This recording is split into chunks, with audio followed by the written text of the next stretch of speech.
Hot అంశాలపై debate news బెంచ్కి స్వాగతం. ఒకవైపున బడ్జెట్ ఆమోదించబడినటువంటి సందర్భం, రెండో పక్కన రాష్ట్రంలో జరుగుతున్నటువంటి తాజా పరిణామాలు. ఎస్పెషల్లీ ఇవాళ జరిగినటువంటి నిర్ణయము మండలి ఎన్నికల్లో ఘన విజయం సాధించిన సంతోషంలో ఉంది తెలుగుదేశం పార్టీ. అదే సమయంలో ఉపాధ్యాయ ఎమ్మెల్సీ దెబ్బతినడం అన్నటువంటిది అనూహ్యం. ఇంకొక వైపున వచ్చేటప్పటికి జనసేనకి సంబంధించి ఆల్రెడీ ఎమ్మెల్సీ ఇస్తామని ముందుగా చెప్పి మంత్రి పదవి కూడా నాగబాబుకి అని చెప్పాక అకస్మాత్తుగా వాళ్ళ పత్రికల్లో వేరే వార్తలు రావడం, ఆ వెంటనే జనసేన స్పందించి ఎస్పెషల్లీ నాగబాబుకే ఎమ్మెల్సీ ఇవ్వబోతున్నామని ప్రకటించడం, ఈ వ్యవహారాల వెనకాల ఉన్నటువంటి వాస్తవాలండి. దీనికి సంబంధించి మాట్లాడేందుకు ప్రస్తుతం మనతో పాటు ఉన్నారు లక్ష్మణ్, రాజకీయ విశ్లేషకులు. నమస్తే అండి. నమస్తే. ఈ ఎమ్మెల్సీ ఎలక్షన్లలో విజయాన్ని ఎలా చూస్తారు?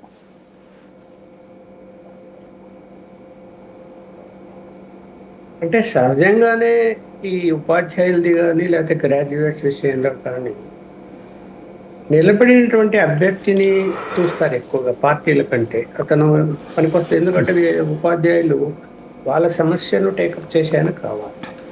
అలాగే నిరుద్యోగులు కూడా సమస్యను టేకప్ చేసే వాళ్ళు అంటే సత్తా ఎవరికి ఉంది అనేది మొదట చూస్తారు. రెండోది, రాజకీయ పార్టీలు రకరకాల సపోర్ట్లు వాళ్ళకి చేయొచ్చు.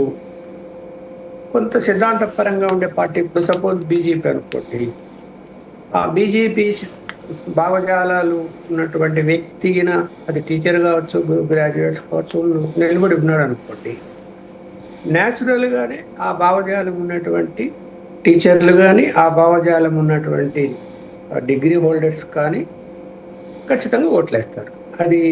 అది ఒకవేళ ఆయన నిలబడిన టీచర్ అయితే, ఆయన నిలబడిన అసోసియేషన్ వేరేదైనా కూడా, వేరే దేనికైనా లింకప్ ఉన్నా కూడా అరే మనవాడు కదా అని అనేటువంటిది ఓటింగ్లో పాల్గొంటారు, వేస్తారు.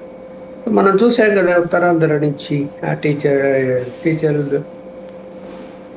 టీచర్కి సంబంధించినటువంటి ఎన్నికలో బీజేపీ ఓపెన్గా సపోర్ట్ చేసింది. వీళ్ళేమో మేము చేయలేదన్నారు. ఇప్పుడేమో కూటమి ఖాతాలకి వేసుకున్నారు అతన్ని. సరే, వేసుకుంటారు. ఎందుకంటే అక్కడ వైఎస్ఆర్సీపీ గట్టిగా అభ్యర్థులను పెట్టి దాని మీద ఎక్కువగా టైం స్పెండ్ చేసి అంత చేయలేదు. అవకాశం తీసుకున్నారు. అంత మాత్రాన సరే, ఇప్పుడు రాజేంద్ర ప్రసాద్ అంటే ఆయన గెలిచిన తీరు మనం చూసినప్పుడైతే అత్యధిక మెజారిటీ అయితే వచ్చింది అన్నప్పుడు ఆయన క్యారెక్టర్ అక్కడ ఇంపార్టెంట్. అతని మీద నేను చాలా కాలం నుంచి చూస్తున్నాను. అతని మీద పెద్ద ఆరోపణలు కానీ లేకపోతే ఇంకా వేరే ఏమన్నా వ్యాపార సంబంధించిన అంశాల్లో కానీ అతని మీద ఏది నెగిటివ్ లేదు. అందువల్ల పాజిటివ్గానే ఉంది. ఇప్పుడు 3 పార్టీలు కలిసాయి. 3 పార్టీలకు సంబంధించిన వాళ్ళందరూ ఓట్లు వేసారు. కాబట్టి ఇక్కడ దాన్ని మనం పెద్దగా సరే ఎవరికి వాళ్ళు క్లెయిమ్ చేసుకోవచ్చు, క్లెయిమ్ చేసుకోకపోవచ్చు. కానీ తెలుగుదేశం అయితే పూర్తిగా క్లెయిమ్ చేసుకొని అదేదో చంద్రబాబు నాయుడు, ఇంకా విచిత్రం ఏంటంటే ఆ తెలుగుదేశం యొక్క వెబ్సైట్లలో చూస్తే కూటమి సంబంధించి అందరూ సపోర్ట్ చేస్తేనే గెలిచారు వీళ్ళు అనేది వేయకుండా వాళ్ళు పార్టీ నుంచి కేవలం చంద్రబాబు నాయుడు, లోకేష్ ఫోటోలు వేసేసి మా విజయము అంటున్నారు. మరి ఏం మాట్లాడాలి మనం?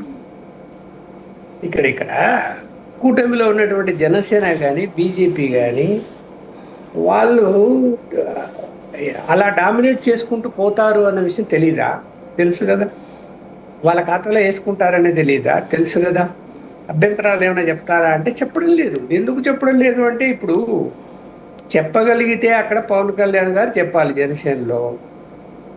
ఆయనకు మరి బీజేపీ వాళ్ళు ఎలాంటి సందేశం ఇచ్చారో తెలియదు. కొంత సైలెంట్గా ఉంటూ మళ్ళీ 15 సంవత్సరాలు కూటమి ఉంటుందని చెప్తున్నాడు. ఇంకా బీజేపీ నుంచి అంటావా, సత్యకుమార్ యాదవ్ను మంత్రిగా పెట్టారు కానీ ఆయన తెలుగుదేశం మంత్రిగా పేరు తెచ్చుకుంటున్నాడు. ఇప్పుడు తెలుగుదేశం పార్టీ మంత్రిగానే పేరు తెచ్చుకుంటున్నాడు తప్ప బీజేపీ పార్టీ మంత్రిగా పేరు రావడం లేదు ఆయన. నేను కారణాలు చాలా చెప్తాను. అది ఎందుకంటే ఇది సందర్భం కాదు కాబట్టి చెప్పదలుచుకోలేదు. అలాగే ఇంకా పార్టీకి సంబంధించి పురంధేశ్వరి గారు బీజేపీ నుంచి ఆమె ఏదైనా ఉంటే ఆమె ప్రకటన చేయాలి, మాట్లాడాలి, చేయటం లేదు. ఇవాళ ఏం జరిగింది? ఆ ఉత్తరాది నుంచి గెలిచిన ఆయన ఎంట పెట్టుకుని మాధవ్ సీఎం దగ్గరికి పోయాడు. ఏం అవసరం ఉంది? ఆయన పోవచ్చు, అభ్యర్థి గెలిచాడు, ఆయన పోవచ్చు. ఈయన పిలుచుకొని పోయాడు ఎక్కడికి అంటే ఈయనకు ఎమ్మెల్సీ పదవి కావాలా? అది చంద్రబాబు నాయుడు దయదలిస్తే వస్తుందేమో అనుకుంటున్నాడు, తెలియదు. నేను చూశాను ఇవాళ కొన్ని ఫొటోస్, గవర్నమెంట్ ఇష్యూ చేసిన ఫొటోస్లోనే మాధవ్ ఉంటుంది. బీజేపీ వాళ్ళు ఎవరు లేరు అందులో. అందువల్ల ఇక్కడ ఏంటంటే ఎన్ని చెప్పినా కూడా అటు తిరిగి ఇటు తిరిగి ఇది మా ఘనతే అనేటువంటి చెప్పుకునే విధానము ఇవాళ కొత్తగా నేనైతే చూడలేదు. తెలుగుదేశం పార్టీ ఎప్పుడైతే చంద్రబాబు నాయుడు సీఎం అయినాడో అప్పటి నుంచి కూడా గెలిస్తే మాది, ఓడితే మాది కాదు అనేటువంటి విధానము, లేకపోతే ఏదైనా సక్సెస్ అయితే కనుక సక్సెస్ అయితే మాది, ఫెయిల్ అయితే మాది కాదు అనేటువంటి విధానము ఆయన పాటిస్తూనే ఉన్నాడు. అది కంటిన్యూ అవుతూనే ఉంది. అరే తెలుగుదేశం వెబ్సైట్లలో వాళ్ళు ముగ్గురు గెలవడానికి కారణం చంద్రబాబు నాయుడు, లోకేష్ అని వాళ్ళు వేసుకుంటే పార్టీ వెబ్సైట్లలో ఏం మాట్లాడతాం మనం చెప్పండి? కూటమి ఉందేనే లేదని ఇక్కడ. అంటే ఇక్కడ సరే వీళ్ళిద్దరూ అయితే తెలుగుదేశం గట్టిగా పనిచేసి మిగతా వాళ్ళు సహకరించారు.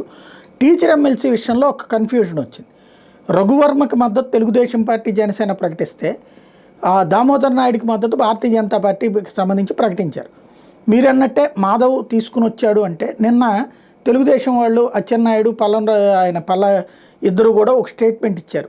ఏమనంటే మేము 1, 2 ఇద్దరు ఇవాళ ఫస్ట్ వచ్చినట్టు ఏపీటీఎఫ్ తర్వాత వీళ్ళిద్దరికీ కూడా మేము మద్దతు ప్రకటించాము. మేము ప్రకటించిన వాళ్ళే నెంబర్ 1, నెంబర్ 2 వచ్చారు. కూటమిగా ప్రకటించిన వాళ్ళకి, థర్డ్ వచ్చిన వాళ్ళకి వైసీపీ మద్దతు ప్రకటించింది అన్నటువంటి పాయింట్ చెప్పుకొచ్చారు. అంటే ఇక్కడేమో ఫస్ట్ ప్రకటన ఈ విధంగా ఉంది. అంటే బీజేపీ వీళ్ళు వ్యూహాత్మకంగా బీజేపీతో ఒకళ్ళని పెట్టించి వీళ్ళిద్దరూ ఇంకొకళ్ళని పెట్టినట్ట, లేకపోతే ఈ ముగ్గురు కలిసి ఇద్దరికి మద్దతు ఇచ్చినట్టు అనుకోవాలా? ఇప్పుడు ముగ్గురు కలిసి లేదు, వాళ్ళు క్లియర్ గా బీజేపీ వాళ్ళు ఆ నాయుడుకే సపోర్ట్ చేశారు. అక్కడ ఓపెన్ గా తిరిగారు, చేశారు. ఇప్పుడు అక్కడ ఎందుకు తేడా వచ్చింది అంటే వీళ్ళు బీజేపీని సంప్రదించి ఇదిగో పలానాయనకు మనం సమర్థిద్దాము అని చెప్పి అందరూ కలిసి సమర్థిస్తూ వచ్చి ఉంటే అది వేరే విధంగా ఉండేది. కానీ వాళ్ళ నిర్ణయం వాళ్ళు తీసుకుని మీరు అన్నట్టు ఆ వర్మక ఎవరికో సపోర్ట్గా ప్రకటించారు. ఆ బీజేపీ వాళ్ళు కూడా ఒప్పుకుంటారులే మనం ఎవరు చెప్తే వాళ్ళకి అనుకున్నారు. కానీ అక్కడ పరిస్థితి భిన్నంగా ఉంది. అక్కడ ఎందుకు అంటే ఆ నిలబడేటువంటి వ్యక్తి ఇప్పుడు నాయుడు ఈ వ్యక్తికి తేడా ఉంది. అందువల్ల ఏంటి బీజేపీ వాళ్ళు కూడా అతని వైపు మొగ్గారు. అది అంటే ప్రచారంలోకి అభ్యర్థులు నామినేషన్లు అయిపోయిన తర్వాత ప్రచారంలోకి దిగినప్పుడు ఆ మార్పు వచ్చేసింది. ఆ మార్పు వచ్చినప్పుడు గెలుస్తాడు ఇతను అనుకున్నప్పుడు బీజేపీ అతనికి సపోర్ట్ చేశారు. అతను కూడా ఆ భావజాలం ఉన్న వ్యక్తి అని చెప్పి వాళ్ళు గుర్తించి ముందుకెళ్ళారు. వీళ్ళేంటి ముందు అతన్ని అనుకున్నాం కదా అని వీళ్ళు అతనికి వర్మకు సపోర్ట్ లాగా మాట్లాడుతూ వచ్చారు. ఇప్పుడు ఎన్ని చెప్పుకుంటే ప్రయోజనం ఏముంది? మొత్తం మీద ముగ్గురు గెలిచింది తెలుగుదేశం తరఫున అని వెబ్సైట్లో పెట్టుకున్నారని చెప్తున్నాయి కదా. ఇప్పుడు రాజేంద్ర ప్రసాద్ ఒకటి పెట్టుకోలే, ముగ్గురి పెట్టారు ఫోటోలు. ముగ్గురుకి ఫోటోలు పెట్టి వాళ్ళ పైన ఇద్దరు ఫోటోలు పెట్టుకున్నారు. చంద్రబాబు నాయుడు ఫోటో, లోకేష్ గారి ఫోటో. అంటే ఇక్కడ అందుకనినే మాధవ్ తీసుకుని వచ్చి ఉంటాడా? అందులో వీళ్ళు నిన్న ఈ ప్రకటన చేశారు కాబట్టి. అదే ఇప్పుడు ఆ మాధవ్ కూడా అక్కడికి రావాల్సినటువంటి అవసరం అయితే లేదు. ఇది మాధవ్ కూడా ఏం గెలిపించలేదు. అది సిద్ధాంతపరంగా అతను గెలిచాడు, సిద్ధాంతపరంగా ఓట్లు పడ్డాయి. వీళ్ళు అనుకుంటున్నారు ఎన్ని చెప్పినా కూడా ఆ బీజేపీది ఏముంది 0.1 2 ఓట్లు తప్ప అన్ని మన వల్లనే వాళ్ళందరూ గెలిచారు అని అనుకుంటున్నారు. కానీ ఖచ్చితంగా అండర్ కరెంట్ ఉంది. ఇవాళ బీజేపీ యొక్క పరిస్థితి మెరుగవుతున్నది. జనం ఆలోచిస్తున్నారు. ఏం ఆలోచిస్తున్నారు? ఏం చేశాడు జగన్మోహన్ రెడ్డి? తప్పు చేశాడు, నువ్వు తిట్టావు, అయిపోయింది. నువ్వు వచ్చావు, నువ్వు తప్పు చేయడం లేదా? చేస్తున్నావు కదా. ఇంకా ఎంతకాలం ఉన్నా కూడా వీళ్ళిద్దరు ఇంతే, ఆయన వచ్చినా ఇలాగే జరుగుతుంది, ఈయన ఉన్నా కూడా అలాగే జరుగుతుంది. రావాలి మూడో వాళ్ళు రావాలంటే ఖచ్చితంగా బీజేపీ జనసేన రావాలి అనే దాని మీద ఉన్నారు. జనంలో అభిప్రాయం కలిగింది. మీరు డిస్కస్ చేయండి, ఎక్కడికైనా వెళ్ళి అడగండి. ఇవాళ జనంలో ఆ మార్పు కనిపిస్తూ ఉన్నది, వాళ్ళకి వీళ్ళకు తేడా లేదు అని. అది కరెక్ట్. వీళ్ళు ఎన్కాస్ట్ చేసుకునే పరిస్థితి వచ్చింది బీజేపీ జనసేన. అందువలన అది చూపిస్తారు, ఓట్ల పరంగా చూపించారు. ఇప్పుడు అక్కడ ఉత్తరాంధ్రలో ఉత్తరాంధ్ర మొత్తం వీళ్ళ వైపు గాలి వీచేసి వీళ్ళ వైపు ఉన్నారని, తెలుగుదేశం వైపు ఉన్నారనుకుంటే పొరపాటు. రైట్. ఇక్కడ తెలంగాణ రిజల్ట్లో చూస్తే భారతీయ జనతా పార్టీ ఒకటి గెలుచుకుంది, పీఆర్టీ ఒకటి గెలుచుకుంది. కాంగ్రెస్ పార్టీ స్వయంగా రేవంత్ రెడ్డి అన్ని చోట్ల తిరిగి అభ్యర్థులను గెలిపించమన్నా సరే ఈ రిజల్ట్ వచ్చింది. ఈవెన్ కరీంనగర్కి సంబంధించినటువంటి ఎమ్మెల్సీలో చిట్ట చివరి దాకా కూడా బీజేపీని డామినేషన్ రోల్ పోషించినటువంటి పరిస్థితి. 29 మంది ఎలిమినేషన్ తర్వాత కూడా బీజేపీ దాదాపు 75,923 దాకా ఉంటే కాంగ్రెస్ 70,750, బీఎస్పీ 60,343. దాన్ని ఎలా చూడాలి అక్కడ ఉన్నటువంటి రిజల్ట్ని? ఇప్పుడు అక్కడ ఓ మోస్తరు అండర్ కరెంట్ పనిచేస్తుంటే ఇక్కడ అలా కాదు. ఇప్పుడు రాను ఏమైపోతున్నది అంటే, ఇక్కడ కాంగ్రెస్ పార్టీని జనం ఎక్కువ విమర్శించడం లేదు. జనం రేవంత్ రెడ్డిని విమర్శిస్తున్నారు, ఓపెన్గా తిడుతున్నారు.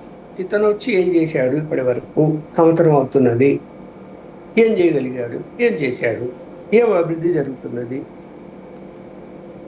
తన స్వార్థ ప్రయోజనాలు చూసుకుంటున్నాడు, అదొకటి ఢిల్లీకి పోతున్నాడు, తన పదవి కాపాడుకుంటున్నాడు. ఇది చర్చ జనంలో ఉంది. రేవంత్ రెడ్డి మీద వ్యతిరేకత ఎక్కువ శాతం. ఎవరిని అడిగినా కూడా, ఆటోవాన్ని అడిగినా కూడా ఏం రేవంత్ రెడ్డిని ఏం పరిపాలన చేస్తున్నాడు, వేస్ట్ ఫెలో అని మాట్లాడుతాడు. అది నష్టమే కదా కాంగ్రెస్ పార్టీకి. మరి వాళ్ళు ఏం చేస్తారో తెలియదు. ఇప్పుడు ఈ ఎన్నికల్లో కూడా రేవంత్ రెడ్డి వ్యతిరేకత అక్కడ పనిచేసిందని నేను చెప్పగలుగుతా. ఇంకా ఉన్న మేధావులు ఎవరు కూడా అంగీకరించడం లేదు ఆయన పరిపాలనకు.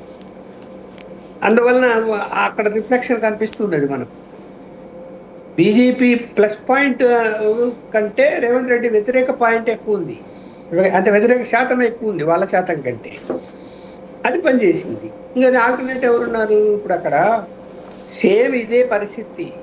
ఇక్కడ కూడా తెలంగాణలో కేసీఆర్ ఏం తప్పులు చేసి పోయాడో, పర్సెంటేజ్ తీసుకున్నాడో, అవినీతి చేశాడో, బెదిరింపులు చేశాడో, అవి ఇక్కడ జరగటం లేదా కాంగ్రెస్ వచ్చినాక అని చూస్తున్నారు కదా. విపరీతంగా జరుగుతుంది. కంపారిజన్ వచ్చినప్పుడు అలాగే ఇప్పుడు చూస్తాం కదా, లోకల్ బాడీ ఎన్నికలు వచ్చినప్పుడు ఎంత మార్పు కనిపిస్తుందో రేపు చూస్తాం గ్యారెంటీగా. ఇంకా ఏంటంటే ఇక్కడ ఇంకా బీజేపీలో ఇంకా ఐక్యత పెరగాలి. పెరిగితే ఇంకా ఆల్టర్నేటివ్ వాళ్ళే అనేటువంటి అభిప్రాయం జనానికి వస్తుంది. బహుశా రాబోయే కాలంలో కేంద్ర నాయకత్వం ఏదైనా, ఎందుకంటే వీళ్ళ మధ్య అభిప్రాయ భేదాలు ఉన్నాయి. ఎందుకంటే ఇప్పుడు రాష్ట్ర అధ్యక్షులుగా ఎవరిని నియమించాలనే విషయంలో పూర్తి అభిప్రాయ భేదాలతో బీజేపీ నాయకులు ఉన్నారు. దాన్ని వాళ్ళు ఏదో సెటరేట్ చేస్తున్నారని సమాచారం ఉంది. అది జరిగితే ఖచ్చితంగా రేపు పొద్దున ఏ ఎలక్షన్స్ వచ్చినా కూడా ఆల్టర్నేటివ్ మనకు బీజేపీనే అనే అభిప్రాయానికి ఇక్కడ వస్తాం. తెలంగాణలోనేమో అంత మీరు చెప్పినట్టుగా పూర్తి ప్రభుత్వ వ్యతిరేకత, ఇక్కడేమో 2 ప్రభుత్వానికి అనుకూలం, 3వది కూడా దాదాపుగా ప్రభుత్వానికి అనుకూలమే, అంటే బీజేపీ మద్దతు ఇచ్చింది కాబట్టి. అంటే రేవంత్ ప్రజాదరణ కోల్పోతుంటే బాబుకు ప్రజాదరణ పెరుగుతుంది అనుకోవచ్చా? ఇప్పుడు బాబుకు ప్రజాదరణ పెరుగుతుంది అనేది ఎక్కడ కనిపిస్తుంది అంటే, తెలుగుదేశం పార్టీకి మద్దతు ఇచ్చేటువంటి మీడియా సంస్థల్లో మాత్రమే కనిపిస్తుంది. అలాగే తెలుగుదేశం పార్టీ నుంచి డబ్బులు ఆశించి తీసుకొని చర్చల్లో పాల్గొనే వాళ్ళ దగ్గర మనకు కనిపిస్తారు తప్ప, జనంలో అయితే ప్రజాదరణ పెరిగింది కాదు, ప్రజాదరణ తగ్గుతూ వస్తున్నది. అంటే ఇంత భారీ మెజారిటీ వచ్చింది కదా, అది భారీ మెజారిటీ రావడానికి కారణం ఆయన వ్యక్తిగతంగా ఆయన మీద ఉన్న మంచి అభిప్రాయం ఒకటి. రెండోది, అవతల అభ్యర్థులు సరైన వాళ్ళు లేరు. ఇప్పుడు వైఎస్ఆర్సీపీ ఎక్కడ పెట్టింది? వాళ్ళు ఎవరో ఇండిపెండెంట్గా వైఎస్ఆర్సీపీ వాళ్ళు ఒక ఆయన ఇండిపెండెంట్గా పెట్టాడు. ఆయన ఊరు లేదు, పేరు లేదు, ఆయన ఓట్లు కూడా రాలేదు. నేను పార్టీకి సంబంధం లేదు, నేను సొంత పోటీ చేసుకున్నాను అన్నాడు. అలాగే అందువలన ఇక్కడ అపోజిషన్ అన్నది స్ట్రాంగ్గా ఉంటూ స్ట్రాంగ్గా అభ్యర్థిని పెట్టగలిగి ఉంటే అంత మెజారిటీ వచ్చేది కాదు. అలా కనపడడం లేదు కదా, అక్కడ మనకు కనపడలేదు. 1 అయిపోయింది. 1 అయిపోయినప్పుడు బాగా డబ్బులు కూడా ఖర్చు పెట్టారు. ఓటర్లకు డబ్బులు ఇవ్వదని మీరు అనుకుంటున్నారా? ఇచ్చారు. రైట్. ఇవాళ ఒక కీలకమైన సంఘటన చోటు చేసుకుంది. ఇవాళ నాగబాబుకి ఎమ్మెల్సీతో పాటు అంటే మంత్రి పదవి ఇస్తారని అప్పట్లోనే ఏదైతే రాజ్యసభ సభ్యులకు సంబంధించిన లిస్ట్ అనౌన్స్ చేసినప్పుడే నాగబాబుకి రాష్ట్ర మంత్రి పదవి అన్నటువంటిది కూడా రాస్తూ చంద్రబాబు గారి పేరుతోనే ఒక ప్రెస్ నోట్ రిలీజ్ అయింది.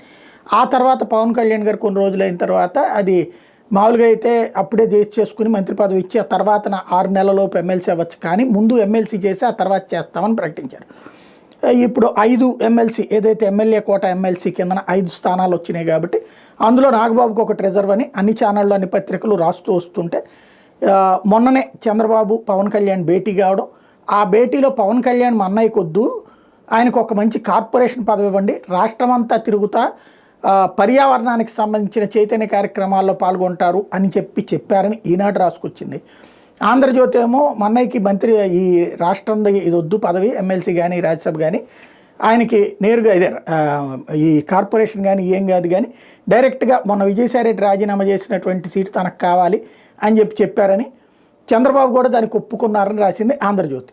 సీన్ కట్ చేస్తే ఇందాక జనసేన నుంచి వచ్చినటువంటి ప్రకటన, ఆయన అభ్యర్థిగా ఖరారు చేశారు, అట్లాగే ఆయన నామినేషన్స్కి ప్రిపేర్ చేసుకోమన్నారు, పార్టీ కార్యాలయంతో టచ్లో ఉండమన్నారు అన్నటువంటి పాయింట్ జనసేన ప్రకటించింది. అసలు ఈ ఎపిసోడ్ని ఎలా చూడాలి?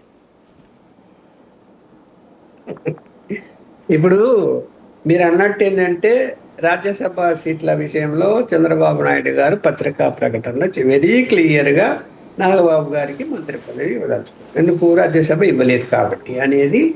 అక్కడ అప్పటి పరిస్థితుల్లో ఇది ఎక్కడ నిప్పులాగా రగులుకుంటుందేమో అనే ఉద్దేశంతో చల్లార్చడానికి అది ప్రకటన చేశాడు. ఇప్పుడు సందర్భం వచ్చినప్పుడు ఏవైతే మీడియా సంస్థలు పక్కా తెలుగుదేశానికి సమర్థిస్తున్నాయో ఆ సంస్థలు ఏం చెప్తున్నాయి? నేను బాగా విన్నాను, 5 కూడా విపరీతమైన కాంపిటీషన్ ఉంది తెలుగుదేశంలో, 1 కూడా జనసేనకు బీజేపీకి ఇచ్చే పరిస్థితి లేదు, 5 కూడా తెలుగుదేశం వాళ్ళే తీసుకునేటువంటి సందర్భం ఉంది అని చెప్తున్నారు. నేను చెప్పాలి మరి. అప్పుడేమో నాగబాబుకు మంత్రి పదవి ఇస్తారన్నది విపరీతంగా హైలైట్ చేసేయి ఎవరైతే సపోర్ట్ చేసే తెలుగుదేశాన్ని సపోర్ట్ చేసే మీడియా సంస్థలని. దాన్ని ఆ మాట ఇప్పుడు ఎందుకు ఎత్తడం లేదు వీళ్ళు?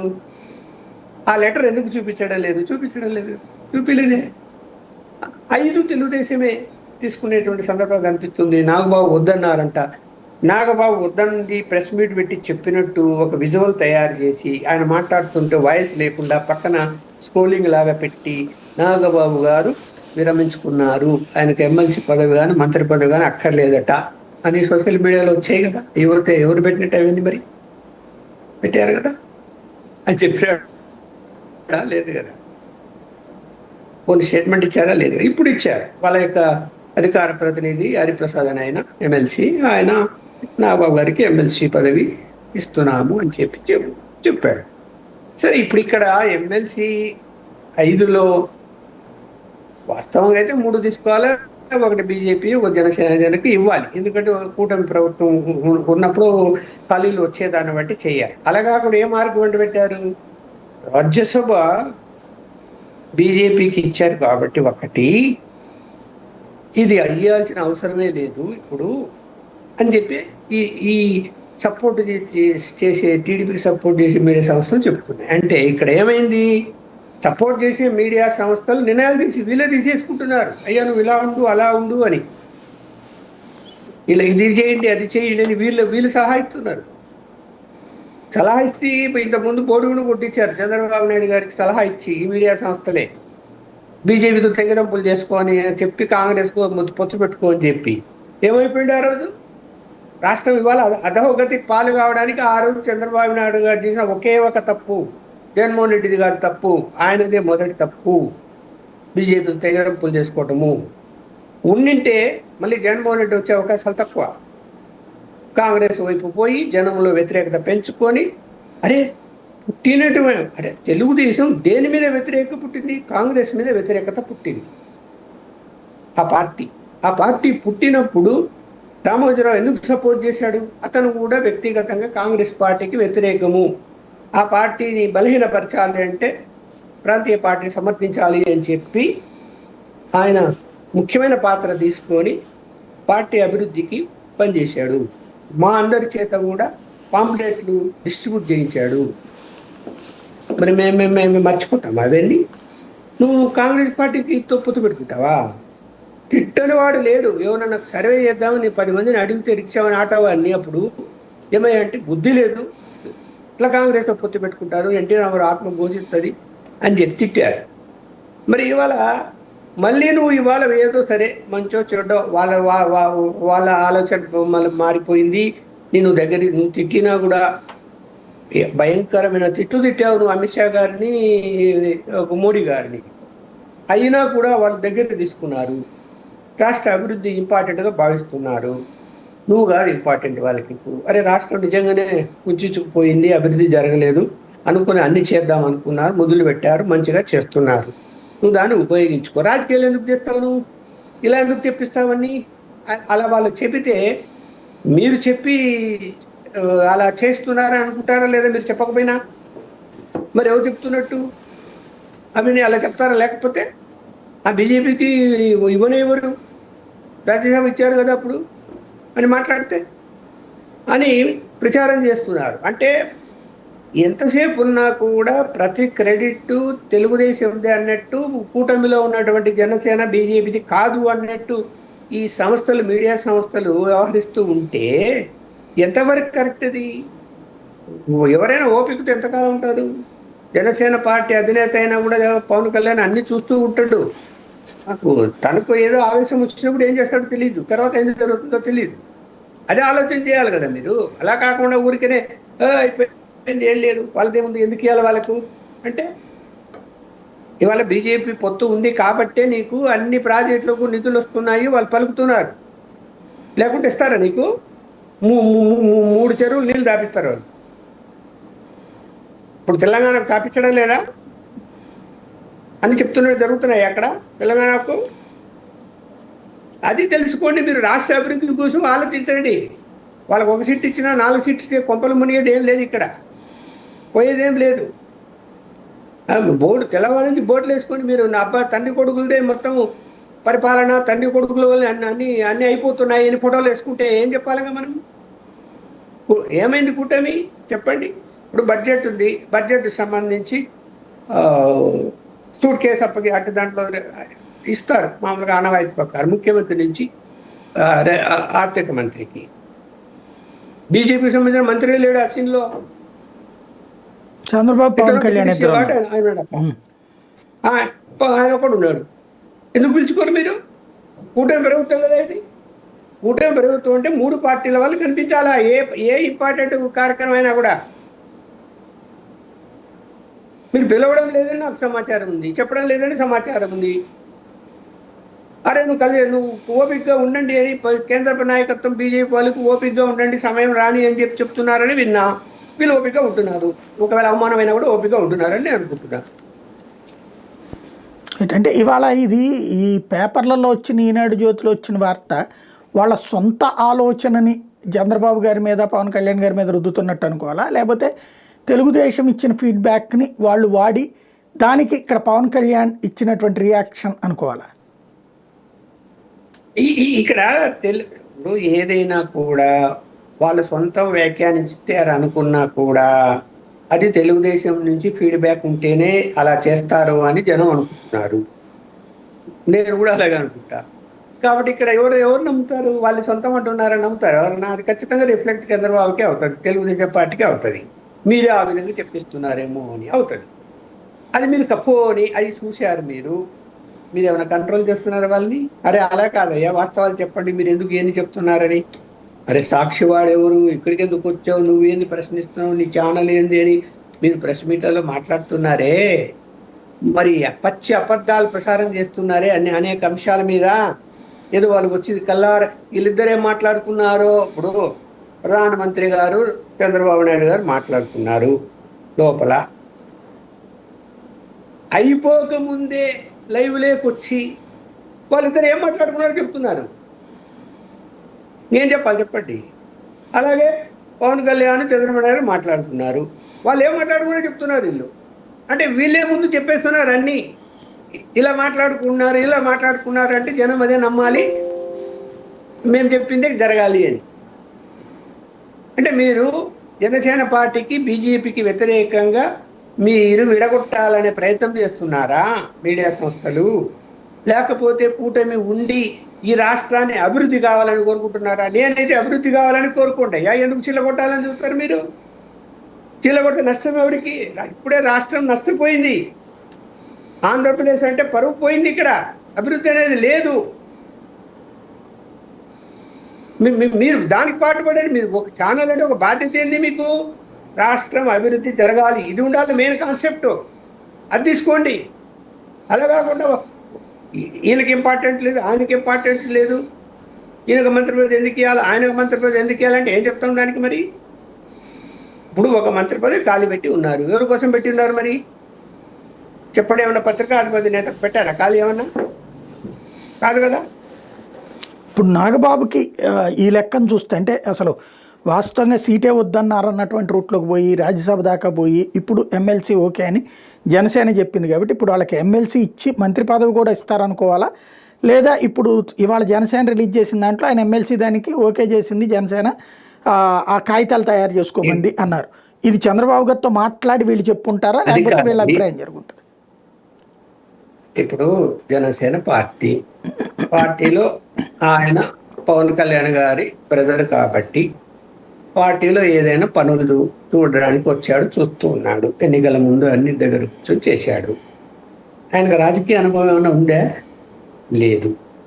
సరే, పవన్ కళ్యాణ్కి ఉందని పవన్ కళ్యాణ్ ఓ 15 సంవత్సరాల నుంచి పార్టీ పెట్టి ఫైట్ చేస్తూ వస్తున్నాడు కాబట్టి కొంత తను మెచ్యూరిటీ అతనికి ఉంది. అంటే ఈయన కూడా అప్పటి నుంచి ఉన్నారు కదా, ఈయన కూడా అప్పటి నుంచి జనసేన చేస్తున్నారు లేడు కదా. లేదు, వాళ్ళ పార్టీ కార్యకర్తల మీటింగ్లు కోఆర్డినేట్ చేసేది ఆయన. ఇంటర్నల్ గా పని చేయొచ్చు కానీ పబ్లిక్ లో లేడు కదా.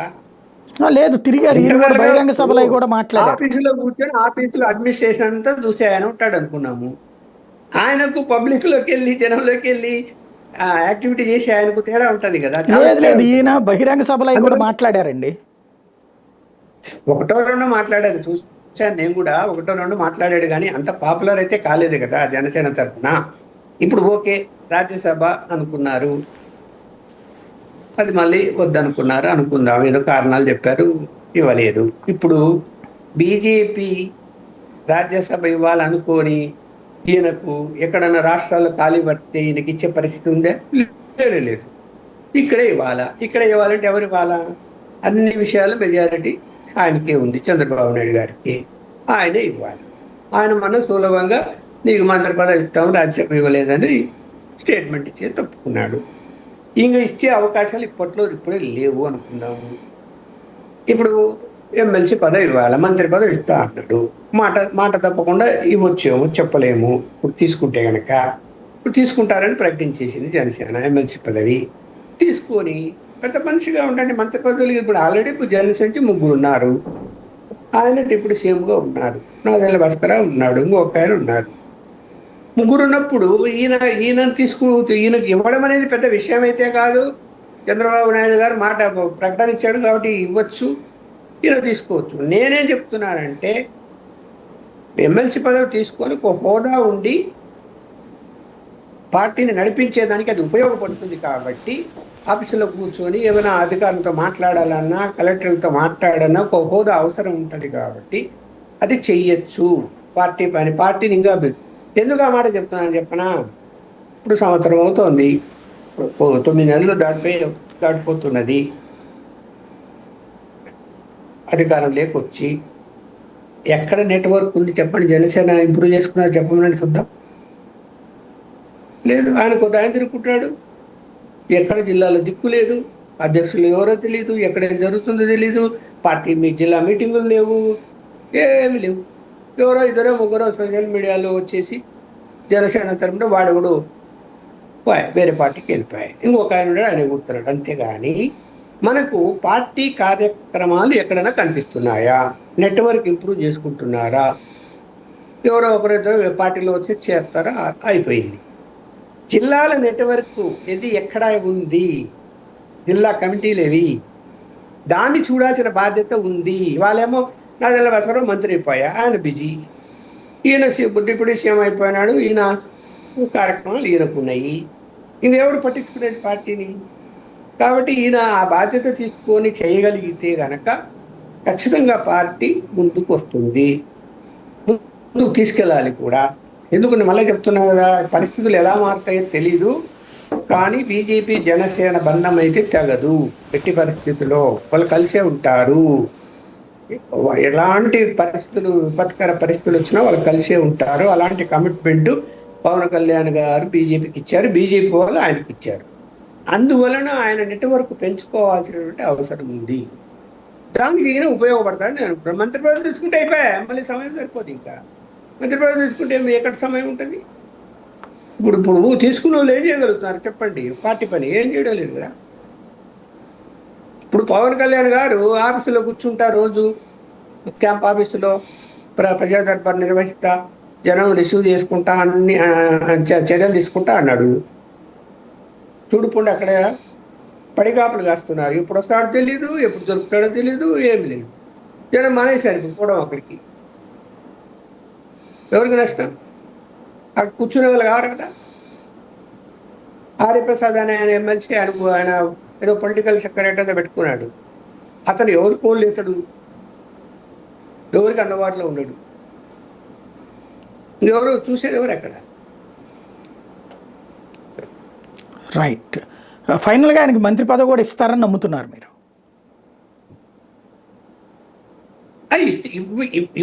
ఇప్పుడు తను పత్రికా ప్రకటన రిలీజ్ చేసిన తర్వాత తను ఇవ్వనని అనడు. వీళ్ళు వద్దని చెప్పే పరిస్థితి వస్తుందేమో అనుకుంటున్నాను నేను. వద్దనుకొని పార్టీ పని మీద, ఎమ్మెల్సీ పదవి తీసుకొని పార్టీ పని మీద ఈయన దృష్టి సారిస్తే బాగుంటుందేమో అని చెప్తున్నా తప్ప, నేను తీసుకుంటారో లేదని వాళ్ళ ఇష్టము. ఆయన అయితే ఇవ్వడని అనడని నేను అనుకుంటున్నాను. ఎందుకంటే పత్రికా ప్రకటన ఇచ్చిన తర్వాత ఇవ్వనని ఎలా చెప్పగలుగుతాడు? చెప్తే కనుక వాళ్ళు పెద్ద డ్యామేజ్ అవుతుంది కదా. అంటే వీళ్ళిద్దరూ రాసిన వార్త బాబు గారికి వీళ్ళు సలహా ఇచ్చినట్ట, బాబు గారి నుంచి వచ్చిన సమాచారాన్ని వీళ్ళు ఎట్లాగా చేరవేసినట్ట, మధ్యలో ఎవరన్నా పెత్తనం చేసి ఉంటారంటారా ఈనాడు జ్యోతిథిలో? ఇప్పుడేమో మధ్యలో అంటే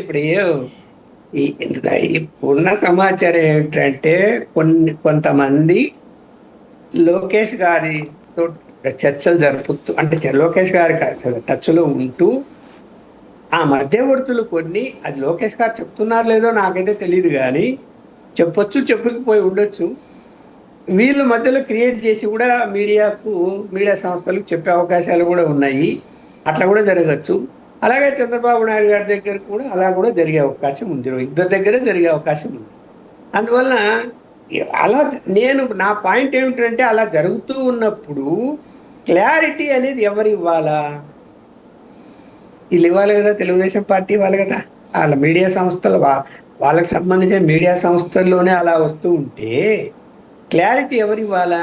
తెలుగుదేశం పార్టీ నుంచి ఇవ్వాలి. ఇవ్వలేదు కదా. మరి ఇవ్వలేనప్పుడు మనం అనుమానించాల్సి వస్తుంది. Right. Thank you very much అండి. ఇది పరిస్థితి. తాజాగా హాట్ ఎఫ్ఐఆర్స్, ఆ ఎఫ్ఐఆర్స్ వెనకాల ఉన్నటువంటి వాస్తవాలు అయితే విశ్లేషణాత్మకమైనవి, చర్చనీయాంశమైనవి. మరి భవిష్యత్ పరిణామాలు ఎట్లా ఉంటాయో చూద్దాం.